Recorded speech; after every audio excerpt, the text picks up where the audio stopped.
Boa noite, meus irmãos. Boa noite aos nossos irmãos internautas também que estão nos assistindo nesse momento. E hoje a gente vai dar o início ao nosso trabalho com uma mensagem do livro Pastor do Dia, de Lorival Lopes, o capítulo 224. A mensagem diz o seguinte: diga, eu estou melhorando sem vacilar.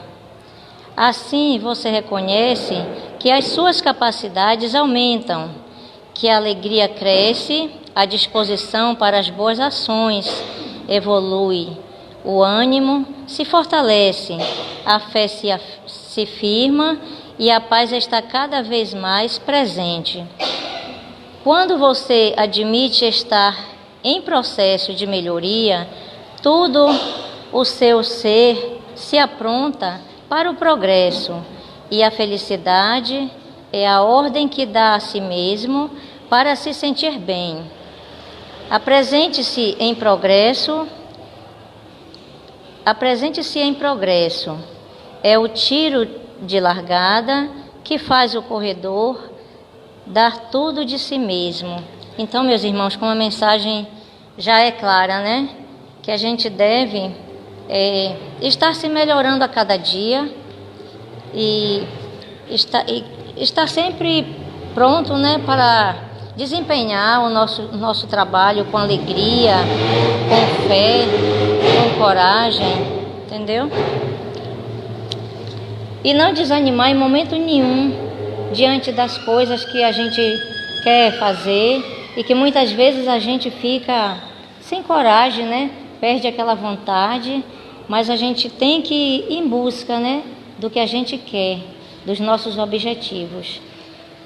E que esta mensagem fique, né, para o nosso dia a dia, que possamos refletir com essa mensagem, que não devemos desanimar em momento nenhum e estar sempre nos melhorando a cada dia em tudo que a gente for fazer, tá, meus irmãos? Então, que Jesus nos abençoe e que agora possamos elevar o nosso pensamento ao alto, pedir a Deus que nos fortaleça, que nos abençoe nesta noite, fortalecendo a cada um de nós a cada dia. E vamos dar início agora com a prece que Jesus nos ensinou. Pai nosso que estás nos céus, santificado seja o vosso nome, venha a nós ao teu reino de bondade, seja feita a vossa vontade, assim na terra como nos céus. O pão nosso de cada dia nos dai hoje, perdoai as nossas ofensas, assim como nós perdoamos a quem nos tem ofendido. E não nos deixeis cair em tentação, mas livrai-nos, Senhor, de todo o mal. Que assim seja.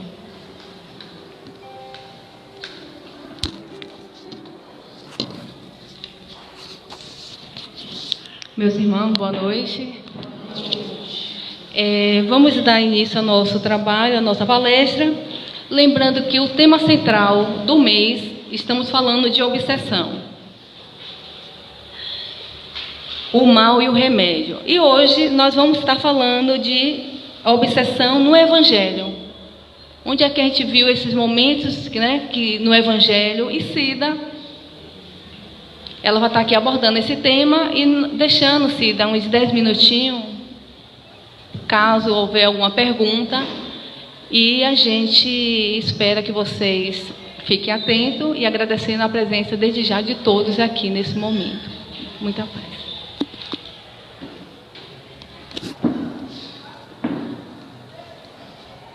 Boa noite a todos.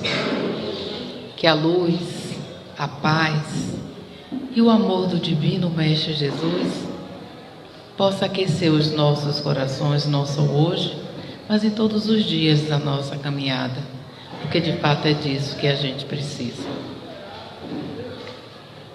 E o nosso tema de hoje, ele fala sobre a obsessão no Evangelho. Mas eu queria, antes de mais nada, fazer a gente refletir sobre um pouco do que nós vivemos na atualidade. É fato que nós vivemos hoje tempos muito difíceis, de situações conflitantes, algumas outras, né, preocupantes, por conta da busca e necessidade do ser em suprir as suas questões materiais. E na busca do suprimento dessas questões materiais, alguma delas com atitudes equivocadas, o ser sofre, né, um intenso desequilíbrio dentro do seu processo, né, do psiquismo. E também, por conta disso, um desajuste nas suas questões físicas e mentais, em função dessas escolhas, muitas das vezes equivocadas. E nós estamos no Setembro Amarelo, exatamente onde existe todo um trabalho de conscientização, existe um trabalho feito, né, de chamamento para a questão da saúde mental, para a questão do desequilíbrio, para a questão do suicídio, como prevenção de tudo isso. E eu acredito também que a escolha do tema venha por esse motivo. Porque se a gente não sabe, muitos dos casos trazidos das pessoas que entram em depressão em função do adoecimento mental, porque é sim uma doença, e as pessoas portadoras de situações depressivas devem ser tratadas dessa maneira, se dá, né, um grande percentual em função dessas invasões, dessas desarmonias, das brechas criadas em função da fragilidade do ser a um processo depressivo.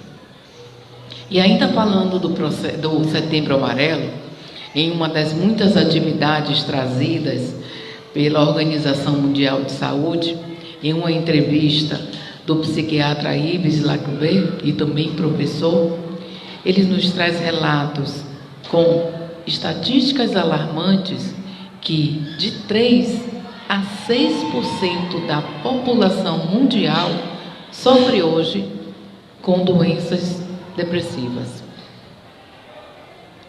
Como se não bastasse esse percentual, ele ainda nos alerta de que existe uma tendência de crescimento anual de 1 ponto percentual de novos casos, o que significa de que nós teremos ainda muitos novos casos por conta disso. Só que a depressão, só que a obsessão não é algo novo. Quando a gente fala de obsessão, não é algo ligado apenas e tão somente à nossa realidade atual. Existe uma crença de que a obsessão vem acontecendo desde os tempos mais primórdios da civilização. Se nós avaliarmos, de uma forma mais detida, nós vamos encontrar a obsessão na literatura de uma forma muito ampla. Trazendo para questões populares, a gente pode lembrar de uma forma até alegórica, de que se fala muito da obsessão, ou melhor, da possessão, e a gente encontra muito disso em livros, em revistas, em filmes, em novelas que falam de terror. Aí a gente vê a questão da possessão quando se liga muito isso, a um termo demoníaco. Mas isso já acontece de muito tempo. A obsessão não é algo específico da doutrina espírita. Porque no próprio Novo Testamento, no Evangelho de Lucas, no Evangelho de João, no Atos dos Apóstolos, no Evangelho de Mateus e também no Evangelho de Marcos, nós temos vários relatos, de casos de obsessão, da atuação do Divino Mestre Jesus no socorro e na cura de seres adoecidos pelo processo da obsessão. No próprio Evangelho de Marcos, lá no capítulo 9, no versículo 18, existe o relato de um pai em que leva o seu filho, né, o menino lunático, em que ele pede o socorro aos discípulos para que pudessem, né, tirar ou socorrer o filho dele. Mas os discípulos não conseguiram fazer isso.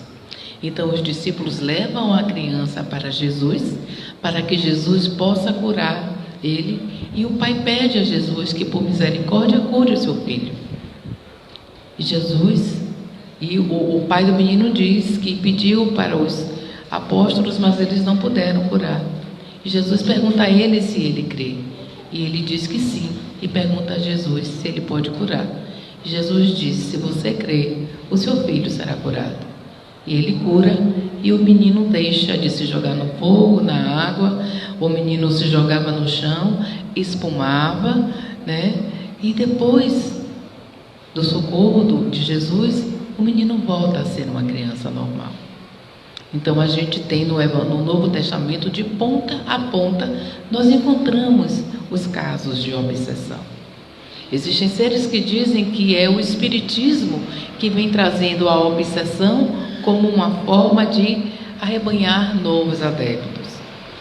A gente não precisa nem discutir sobre isso, porque se o próprio Novo Testamento, se a história já traz esses relatos de muito tempo, está claro que não é algo específico da doutrina espírita.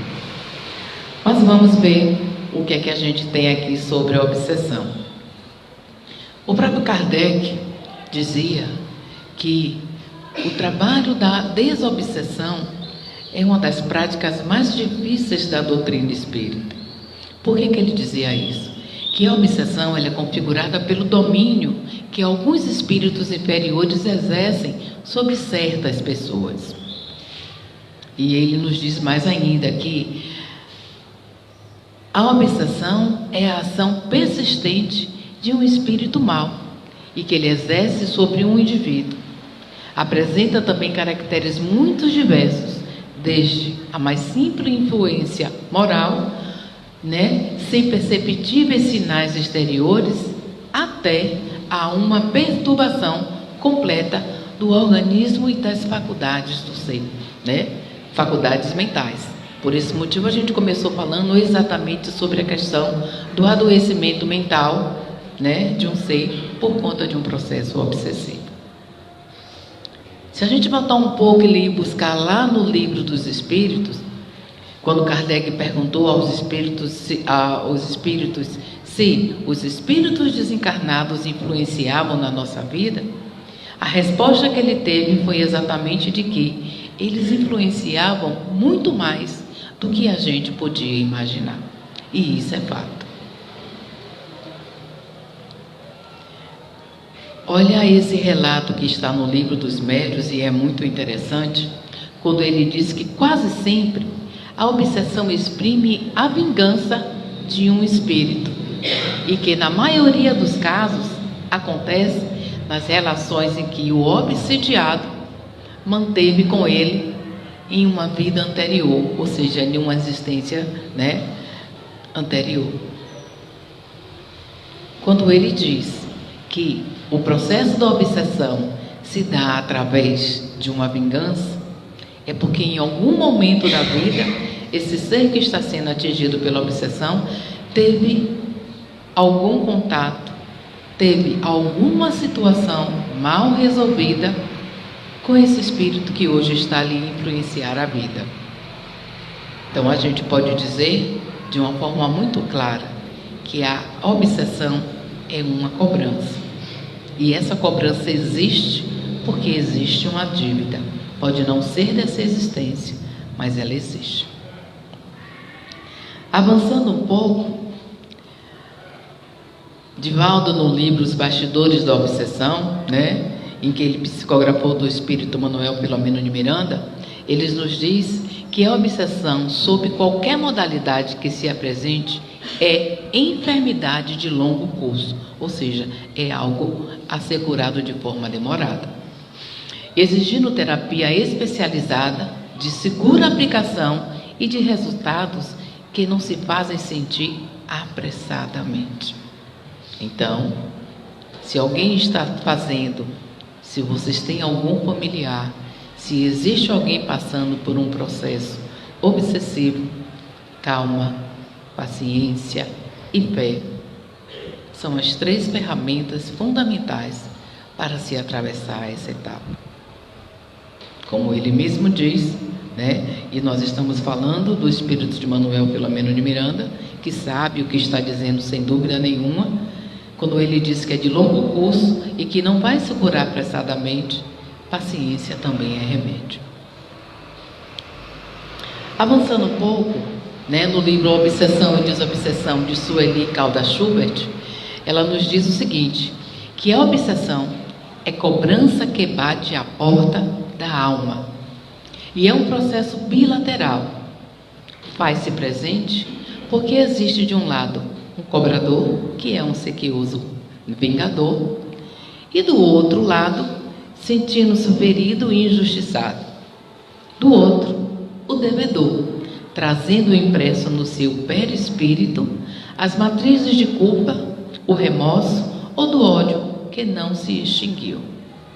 Olha o que a gente diz. É um processo de cobrança. Muitas vezes o encarnado não tem a mínima noção por que está passando por aquilo, porque está sob o véu do esquecimento. Eu costumo chamar do santo véu do esquecimento. Mas o Espírito sabe o que é que está fazendo. Não estou dizendo que está correto. Mas existe sim um processo de cobrança, ou em algum momento se gerou essa sintonia, e a gente vai falar disso um pouquinho mais lá na frente. Portanto, meus queridos, considerando, né, essas etapas, toda obsessão começa por um motivo. Toda obsessão se inicia em algum momento aonde se abre ou se traz uma sintonia ou uma frequência com esse espírito que passa a ser o cobrador ou passa a ser aquele que está a obsediar o outro. E dentro do processo das causas, a gente traz que, do mesmo modo que uma doença é resultado de um problema físico ou de uma imperfeição ou de uma falta de cuidado físico, né, em que torna o corpo de uma certa forma doente ou acessível, né, a situações exteriores, a obsessão é sempre o resultado de uma imperfeição moral. E como tal, ele dá acesso a um espírito inferior. E é por isso que a gente fala que em algum momento foi gerado essa sintonia. Da onde pode vir essas causas? O que origina essas situações em que o espírito, de uma certa forma, acaba encontrando um momento para que ele inicie o seu processo de obsessão? As possíveis causas para um processo obsessivo, né, de um ser encarnado está em tendências instintivas que ele tenha, algumas lesões perispirituais, algumas imperfeições morais, uma estrutura psicológica do próprio ser que está sendo obsediado, por uma questão de educação familiar, como também por uma influência no meio social. Essas são as principais causas possíveis para um processo obsessivo. Vamos ver cada um deles detalhado, porque é muito importante para que a gente possa entender e, na medida do possível, a gente possa também se precaver. O que são essas tendências instintivas que o ser apresenta e se torna um alvo ou uma presa fácil para um processo obsessivo? Essas tendências instintivas podem ser observadas desde criança, né, em um determinado comportamento. Como a gente pode ver, né, numa infância, num ser, aonde ela, desde cedo, apresenta, né, um comportamento precoce de perversidade, né? Isso é já um retrato da inferioridade desse espírito. Eu diria que é uma reminiscência que ele já traz. Uma vez que a educação que essa criança tem, ou ela está iniciando o seu processo educativo, ela contribuiu para isso. Muitas vezes os pais são extremamente amorosos, carinhosos, atenciosos, mas a criança já mostra isso no cuidado com o animal, no cuidado com o brinquedo, como uma planta. Nas suas relações familiares ela se mostra, perversa, agressiva, sem nenhuma razão ou necessidade. Então, às vezes se revelam viciosas, e é porque esses espíritos, no seu processo na evolução, da progressão através das reencarnações, não evoluiu muito. E essas tendências irão fazer toda a diferença lá na frente para que elas possam ser alvos de um processo de obsessão. Uma outra situação são as lesões perispirituais. O que são essas lesões perispirituais, Cida? Elas são exatamente alterações da atividade mental do ser, a falta de sensibilização em alguns pontos específicos do perispírito dessa pessoa, E essa falta de sensibilização ou esses pontos acabam se tornando lesões que vão refletir na má formação do corpo que o ser receba no processo da reencarnação, E essa formação muitas vezes é congênita, ela vem através de distúrbios hormonais, ela vem através às vezes de transtornos e vai se configurar durante toda uma jornada. E André Luiz, no seu livro Ação e Reação, nos traz um alerta muito interessante, quando ele diz que a alma ressurge num equipamento físico, transportando consigo as próprias falhas que irão se refletir na veste carnal, ou seja, no envoltório carnal ou no corpo físico. E dessa forma, isso é transformado em zonas favoráveis à eclosão de determinadas moléstias.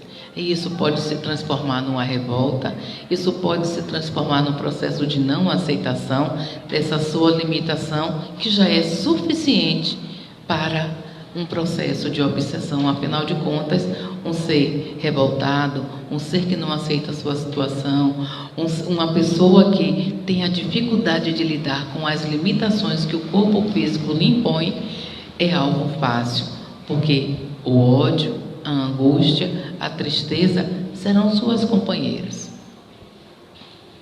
Um outro ponto, e mais importante, diria, de todos, é exatamente as imperfeições morais. Por que será que as nossas imperfeições morais também abrem brecha para a obsessão? Vamos ver? Primeiro, como o próprio Livro dos Espíritos, na questão 629 diz, que as imperfeições morais são comportamentos contrários à lei de Deus. Isso por si só já denota um processo de desequilíbrio e desarmonia. Segundo, pela questão do interesse pessoal ao apego às coisas materiais. Alguém muito materialista, alguém muito voltado para as coisas do mundo físico, não vislumbra a sua condição de espírito eterno e, consequentemente, não valoriza as questões morais, valoriza apenas as questões materiais. Um ser muito preocupado apenas no ter e não no ser, efetivamente, é um ser que adoecerá lá na frente. Um outro ponto, que é uma chaga, como o próprio Evangelho diz, é o egoísmo. O egoísmo vai resultar numa falta de solidariedade.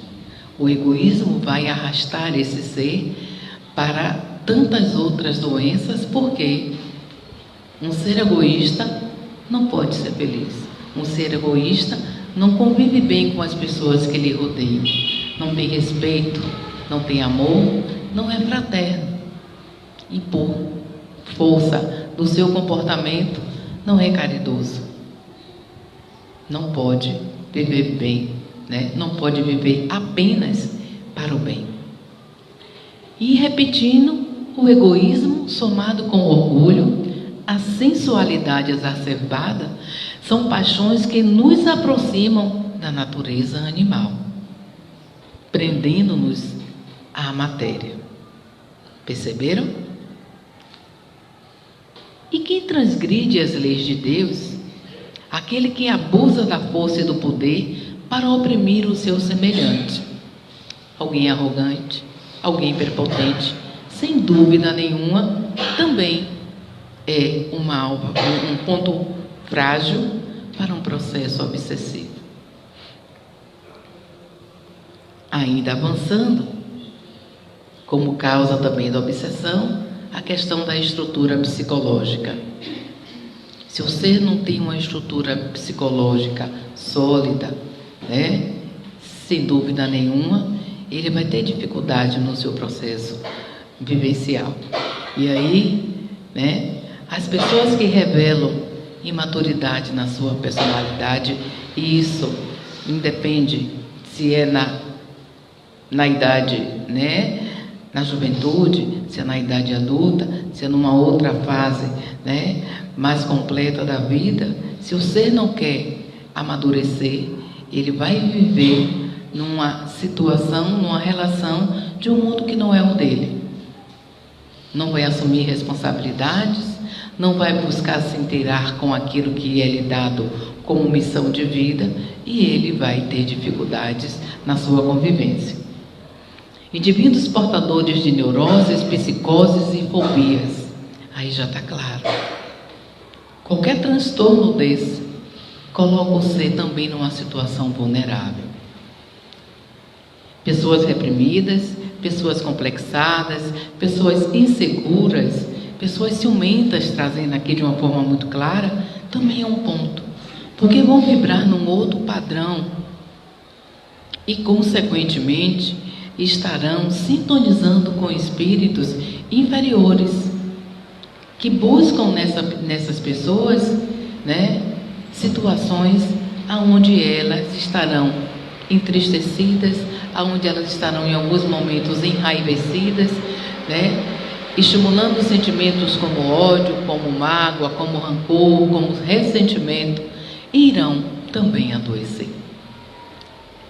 E por fim, personalidades autoritárias, egoísticas, vaidosas, mentirosas, submissas e outras coisitas mais.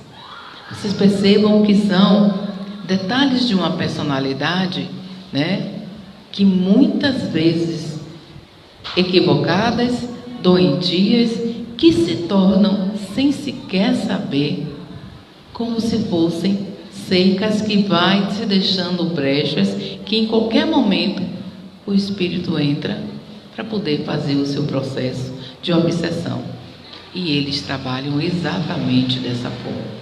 Então estejamos atentos. Educação familiar. Ponto muito importante. A gente já sabe que o lar, né, é a nossa escola. Se o planeta é a nossa escola maior, o lar é a sala de aula, porque é lá que nós teremos as nossas primeiras lições e, por que não dizer, muitas outras durante toda a nossa vivência. Porque ainda que, depois de crescidos, de casados, os filhos deixem os lares, eles sempre estarão retornando para o convívio com os pais, com os irmãos, com os seus familiares. E se essa estrutura familiar, ela não for sólida, ela não respirar harmonia, união, amor, compreensão, será um local ou um ponto, né, de partida para também um processo obsessivo. Perceba o que é que a gente tem aqui como informação que estará na questão 208 do Livro dos Espíritos. Nenhuma influência exercem os espíritos dos pais sobre o filho depois do nascimento dele. Essa é uma questão trazida por Kardec, né? E a resposta que ele recebe dos Livros dos Espíritos é o seguinte: ao contrário, bem grande influência exerce, ou seja, os pais sobre a educação dos filhos. Mas ele segue dizendo o seguinte, que os pais têm por missão desenvolver os seus filhos pela educação. E ainda diz mais: tornar-se-ão culpados se vierem a falir no seu desempenho. Perceberam? Ainda falando sobre estrutura familiar, porque é um ponto muito importante, né, a questão da imperfeição moral, ela traz, né, uma importância, mas é na família onde tudo acontece. Ainda na questão 917, a gente tem esse comentário trazido pelo codificador, que a educação convenientemente entendida constitui a chave do progresso moral. Quando se conhecer a arte de se manejar os caracteres, como se conhece a de manejar as inteligências, né, conseguirá corrigi-los do mesmo modo que se aprumam plantas novas. Essa arte, porém, exige muito tato, muita experiência e profunda observação. Quando ele faz essa comparação, ele não fala em manipular, ele fala na questão de saber conduzir com a fragilidade de uma planta, trazendo a importância no processo da condução de um ser. E é por esse motivo que a educação, ela é de fundamental importância na vida de qualquer pessoa, em qualquer idade da vida. Porque se não for bem educada, bem conduzida, a tendência é que ela tenha, em toda a sua jornada, problemas de convivência, problemas existenciais e, sem dúvida nenhuma, problemas no seu entendimento enquanto espírito eterno que o ser é. E, por fim, a influência do meio social como uma das causas da obsessão. Quando o homem se acha, de certo modo, mergulhado na atmosfera do vício, do mal, não lhe se torna um arrastamento quase irresistível. Isso se fala com relação ao local onde a pessoa vive, a questão das convivências que ela tem.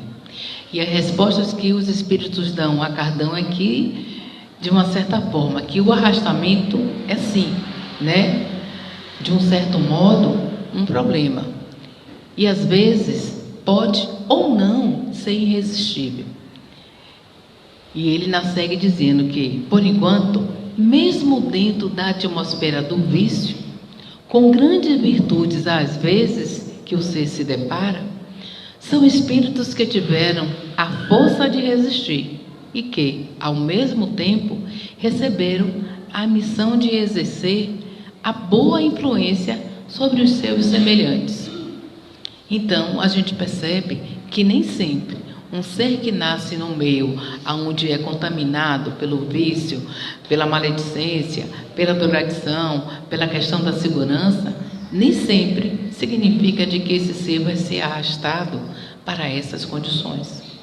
Muitas vezes, ele é inserido no seio daquele local, daquela família, com a missão de arrastar, de envolver e de ser um bom exemplo. A escolha é de cada um. Portanto, meus queridos, a gente trouxe aí os principais pontos que podem gerar a predisposição de um processo obsessivo. E aí eu trouxe algumas situações e está assim bem pontuado para que a gente avalie e reflita sobre os nossos comportamentos diários, para que a gente possa se autoavaliar, para que a gente possa se perceber e ver em que ponto ou em que momento a gente também se coloca nessa condição de alvo ou de presa fácil para um processo obsessivo.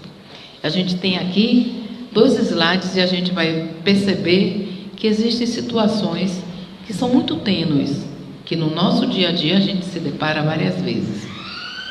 A cabeça e as mãos desocupadas, ou seja, o ser que não busca ter uma ocupação, utilizar seu tempo de maneira positiva, benéfica, né? A mente ou o trabalho pode se colocar nessa situação.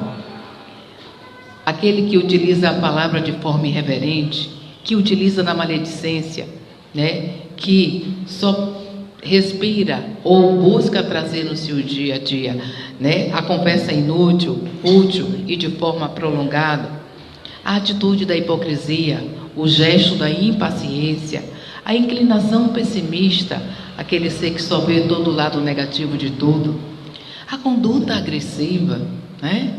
O apego demasiado às coisas, às pessoas, a posse, o materialismo, solidariedade ausente, ou seja, o processo do egoísmo, o comodismo exagerado, tomar os outros por ingratos ou mal, ou seja, criticar muito o outro, só ver o lado negativo.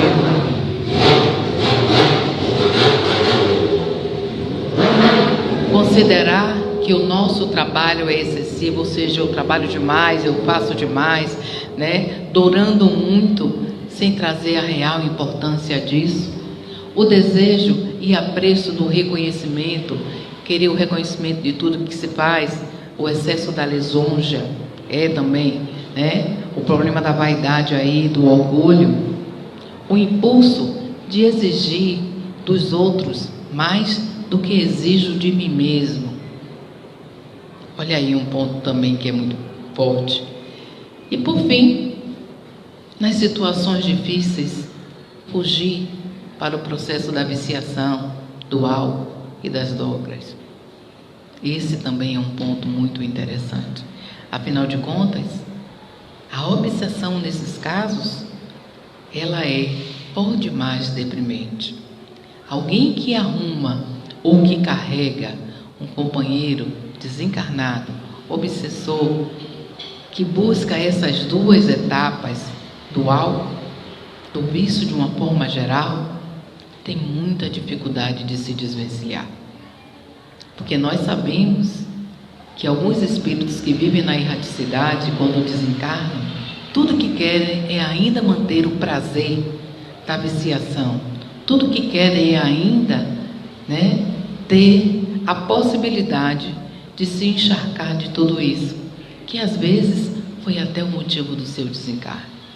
Então, quando a gente cai nesses dois caminhos, é fato, a gente vai ter alguém mais fumando, bebendo, usando droga, fazendo sexo desregrado junto com a gente. Muitas vezes cai até no processo do vampirismo, que são aqueles espíritos que ficam colados com a gente o tempo todo, só esperando ou induzindo para que a gente faça isso. E aí cai realmente num processo de viciação e é difícil driblar, porque o corpo físico adoece na mesma proporção que a alma também adoece. Lá no livro dos médiuns, numa análise que Ney Pietro fez, ele traz um ponto de observação muito interessante. Ele nos diz o seguinte, que algumas causas, né, as principais causas da obsessão são trazidas por situações pontuais, né? E nesse boletim de 2 de dezembro de 1992, ele traz as principais. E a gente vai encontrar elas em todos aqueles pontos que a gente elencou lá na frente. Ele diz que a vingança de espíritos contra pessoas que lhe fizeram sofrer nessa ou em vidas anteriores, né, é um dos pontos principais para a obsessão. Uma outra coisa é que é o desejo simples de fazer os outros sofrerem, por ódio, inveja ou às vezes até por covardia.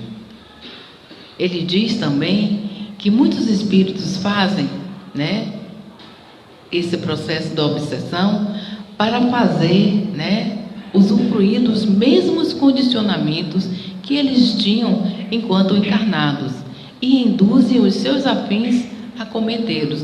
O próprio processo da viciação do álcool e das drogas. Um outro é que o apego às pessoas pelas quais eles nutriam grandes paixões enquanto estavam encarnados. E por interesse em destruir, desunir, dominar, provocar o mal, manter distúrbios, partindo de espíritos inteligentes das artes inferiores. É fato, todo e qualquer espírito que entra num processo, né, de obsessão, seja ela no nível que for, com um ser, ele não é um espírito do bem. Ele é um espírito equivocado, que ainda está numa condição inferior e que por esse motivo ele ainda exerce todos esses sentimentos de ódio, de vingança, de covardia, de cobrança e não percebe que ele está perdendo tempo, que ele não está avançando. Acha só que não deixa o outro avançar. Mas ele sofre tanto quanto. Ele perde tempo tanto quanto. Certo?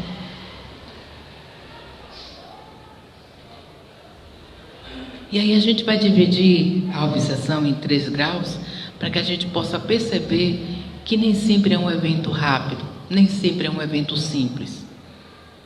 Pode começar em algo muito sutil, mas a obsessão, que pode acontecer de desencarnado para encarnado, ou às vezes de encarnado para encarnado também, gera muitas complicações na vida de uma pessoa. A obsessão ela é dividida num grau simples, que é uma ação inoportuna e desagradável, em que o espírito se agarra à pessoa com uma tenacidade, causando mal-estar de uma forma generalizada. Tá? E ele se utiliza de todos os artifícios para poder ter essa pessoa de uma certa forma, dominada, ou numa manobra em que ele possa exercer o domínio. Num grau muito mais complexo, existe a fascinação, que é também uma forma de obsessão, em que o espírito causa no outro uma ilusão produzida diretamente na mente do ser que está sofrendo essa obsessão. E aí ele traz ideias fixas, imagens hipnotizantes, estabelece mágoas, fantasias para poder conduzir e manipular aquela mente, fascinando-a, como o próprio nome diz.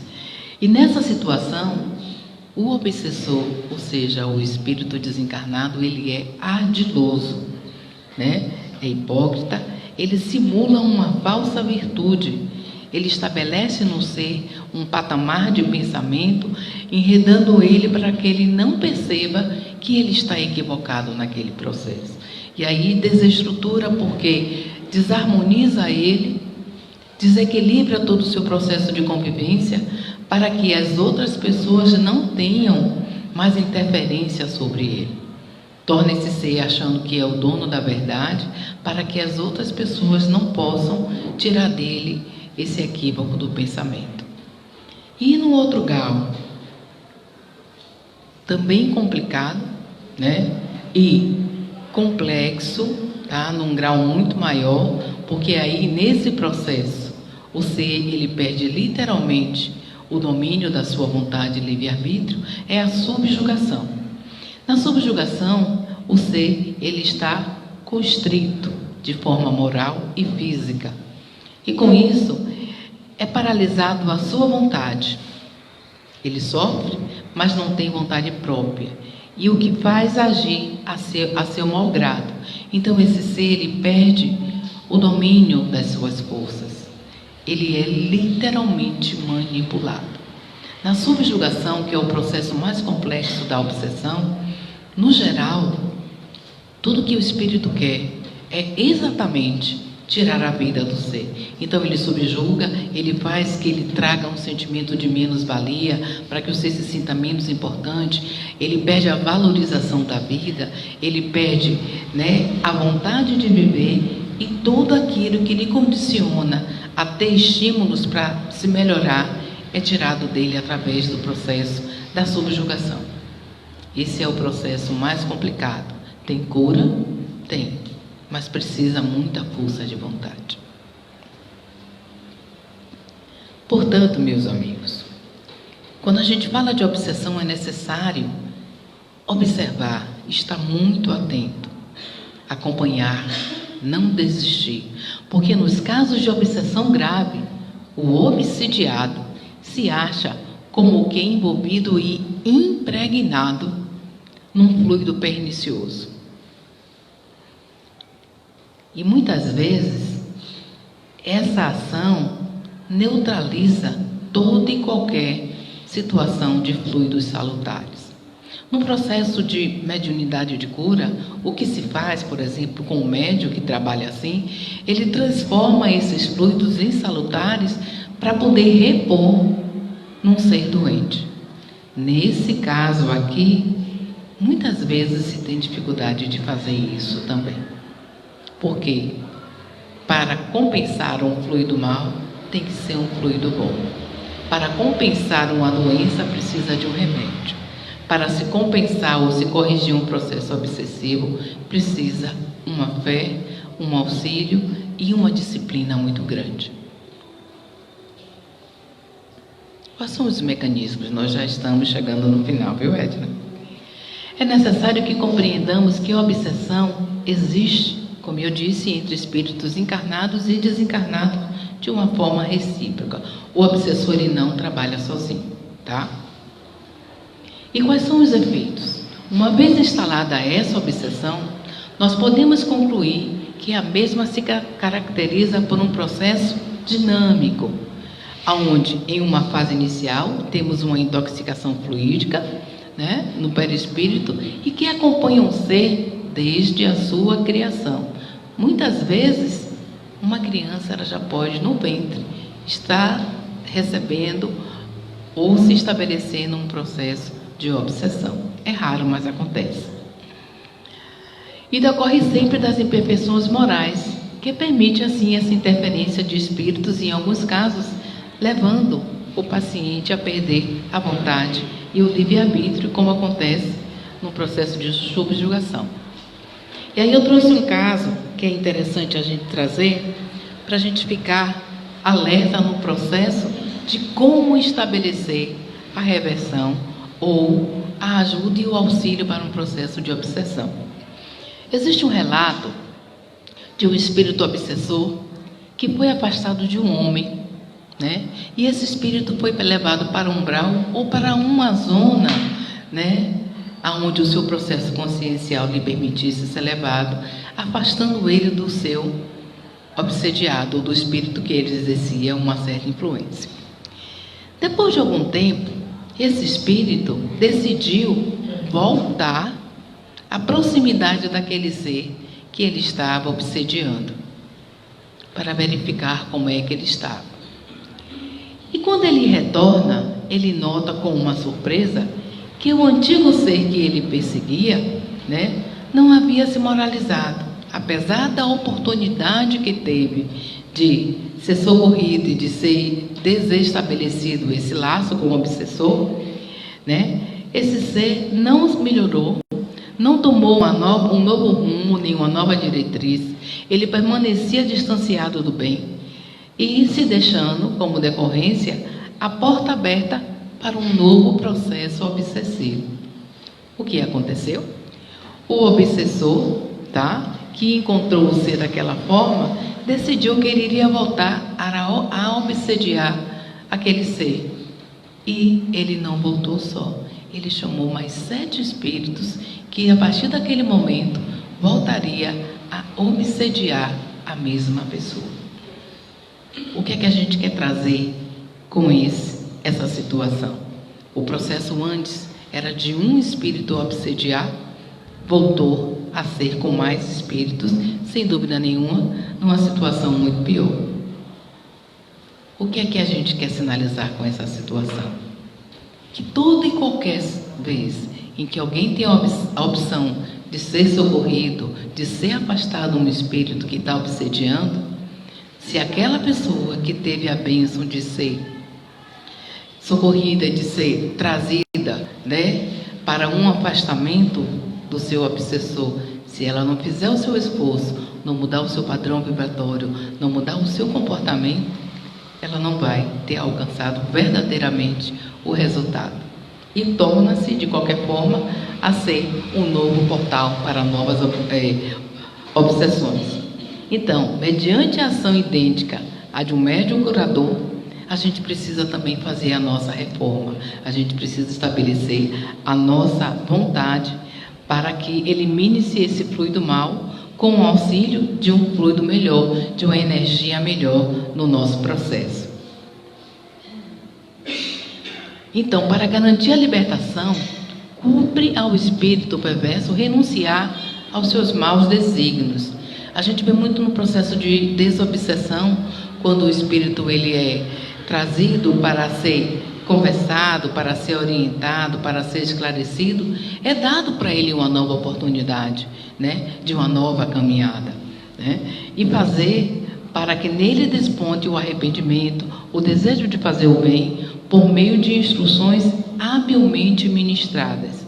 E só quem consegue fazer isso, através de uma conversa, de uma evocação particular, é quem efetivamente tem uma autoridade moral para conseguir arrastar esse espírito. E por fim, a gente traz aqui algumas medidas preventivas para a obsessão, que são tão importantes ou mais do que trazer quais são as causas.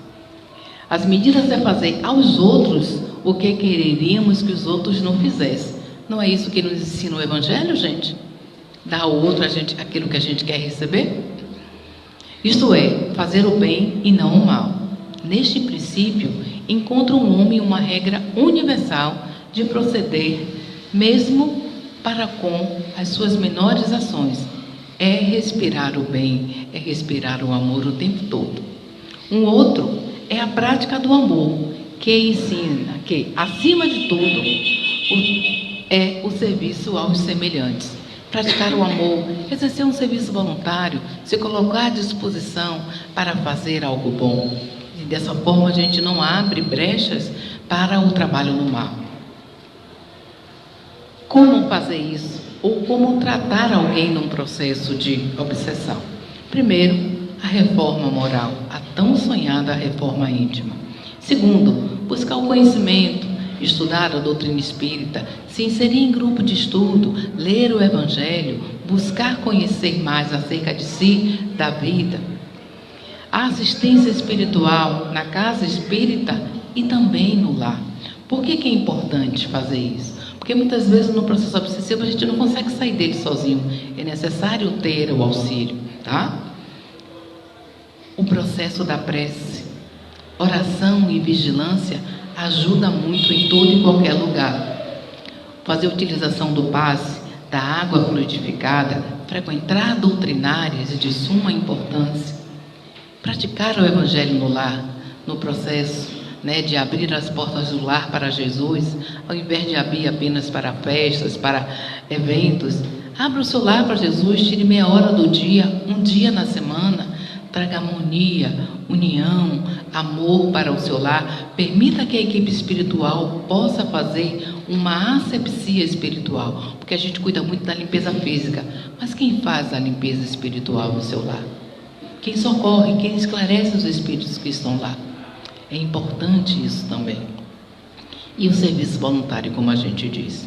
A prática do bem, o auxílio ao irmão, o exercício da fraternidade e da solidariedade são ferramentas importantes para que a gente possa estar revestido de amor. E em todos os casos de obsessão, a prece é o mais poderoso auxiliar de quem há de atuar sobre o espírito obsessor. Nenhum espírito dura muito tempo do lado de alguém que ora de coração e de forma fervorosa. A gente pode pular isso aqui? Não. O codificador nos afirma que a ciência e a religião são duas alavancas da inteligência. Uma revela as leis do mundo material e a outra revela as leis do mundo moral. E também a doutrina espírita aliada às ciências médicas poderão se entender, não se contradizendo, mas de mãos dadas, caminhando juntas, buscando todos os recursos disponíveis no sentido de abrandar o sofrimento do ser. Por que esse parágrafo é importante? Porque em muitos casos o ser que está sobre esse processo adoece fisicamente. Em muitos casos ele está passando por transtornos, depressão, e é recomendado um tratamento também com médicos, com psiquiatras, com psicólogos. Um não elimina o outro. E hoje, alguns profissionais da área de saúde recomendam também para que essas pessoas, além do tratamento médico ou tratamento do corpo físico, busquem também um auxílio espiritual, exerçam uma fé, trabalhem o seu espírito de forma aliada ao tratamento médico. E por fim, meus irmãos, que a gente possa viver em paz, que a gente busque o equilíbrio, que a gente busque exatamente aquilo que o Mestre Jesus nos pede: o amor, a paz e a união. e que Ele nos abençoe. Muito obrigada.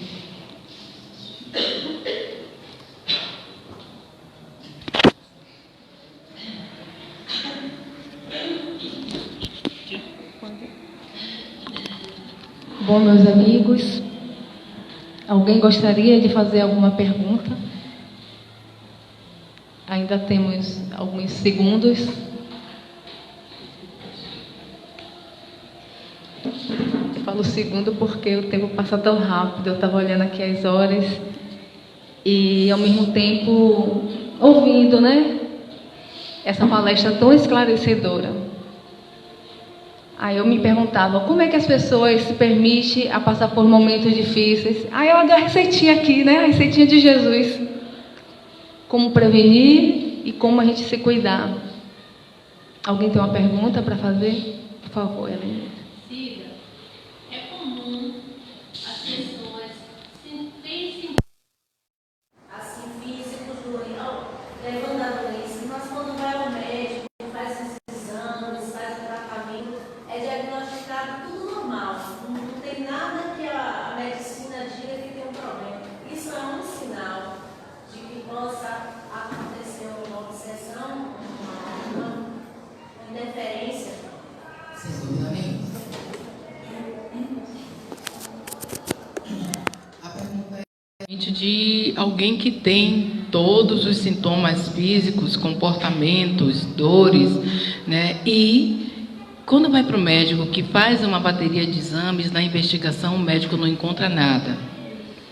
Então, nesses casos, né, já fica de uma certa forma delineado que se não está no corpo físico, mas todo o mal-estar persiste, deve sim buscar ou verificar se não existe aí essa interferência espiritual que a gente chama de obsessão, né? Muitas vezes você nem percebe, porque a situação não está só no físico, nas dores, mas no comportamento, a mudança desse comportamento, uma insônia, uma compulsão, né? Uma reclusão, uma questão de não querer conviver, não querer conversar, estar impaciente, estar se mostrando de maneira rebelde, agressivo. Tudo isso deve ser observado com cautela. A mudança repentina no comportamento de alguém, quando não encontra razões no corpo físico, pode investigar. Existe uma interferência no corpo espiritual desse ser. E muitas vezes a gente não percebe, é sutil, mas vai se intensificando e vai se intensificando até chegar num processo mais complexo. Respondi, querida?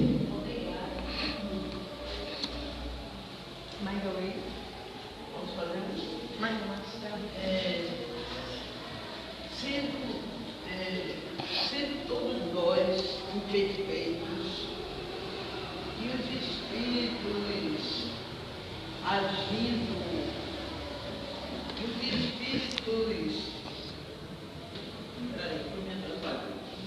se todos nós somos imperfeitos e os espíritos agem a nossa rebeldia, isso não quer dizer que todos nós sofremos obsessões? Olha, os espíritos são imperfeitos, nós também. A nossa classificação no planeta Terra hoje ainda é provas e expiações e somos imperfeitos. Mas para cada um de nós, no estágio evolutivo que nos encontramos, é nos dada a possibilidade de ter o conhecimento. A nossa consciência traz gravado o que é correto, o que não é, o que é o bem, o que é o mal, o que é o certo e o que é errado. Muitas vezes nós não percebemos. E aí a gente diz que os espíritos agem a nossa revelia. Mas muitas das situações, quando elas acontecem por algum grau ou alguma situação causada por a gente. Um pensamento negativo é um exemplo, como eu trouxe. Muitas vezes a gente está passando por uma situação e não sabe como lidar com ela. E nesse nosso comportamento, no não aceitar a maneira da gente se comportar, já é um ponto positivo para alguém que está do lado esperando que a gente mude o nosso padrão vibratório, a nossa frequência de pensar, de exercer a fé, de trabalhar no amor, de ter a esperança, de ter a paciência e a certeza de que tudo vai acontecer. Somos todos imperfeitos, mas somos todos regidos pelo amor do Pai Criador. Quem tem fé não se desespera. Quem tem fé não se revolta. E às vezes são esses pontos que os espíritos obsessores encontram em nós. Eles estão num grau de imperfeição muito maior do que a gente, porque eles estão equivocados. A gente no corpo físico, que já exerce uma fé, que já conhece a doutrina, tem a possibilidade de exercitar essa fé através da oração e da vigilância. Quando a gente deixa de fazer isso e começa a ter outras atitudes, outros comportamentos, a trazer, como a gente trouxe aquele elencados, de não trabalhar no bem, de não pensar positivo, de não ser solidário, já são outros pontos que a gente acaba criando para esse processo de obsessão. O Pai Criador sabe de todas as nossas imperfeições e Ele ama a todos indistintamente. Mas Ele pede a gente que a gente se instrua. Ele pede a gente que a gente busque amar. Porque o amor é o antídoto para todo e qualquer processo obsessivo. A prece, a ferramenta principal para o exercício da fé.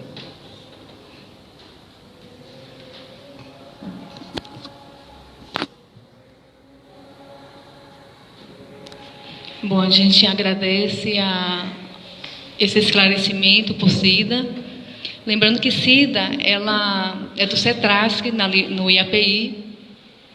É uma das nossas palestrantes que sempre está aqui conosco, passando essa mensagem tão maravilhosa e tão oportuna nos momentos de hoje. E a gente precisa, como a mensagem que a preparação, a mudança, precisamos nos melhorar a cada dia, e é com esforço. Só assim a gente vai conseguir trilhar o caminho e sermos felizes.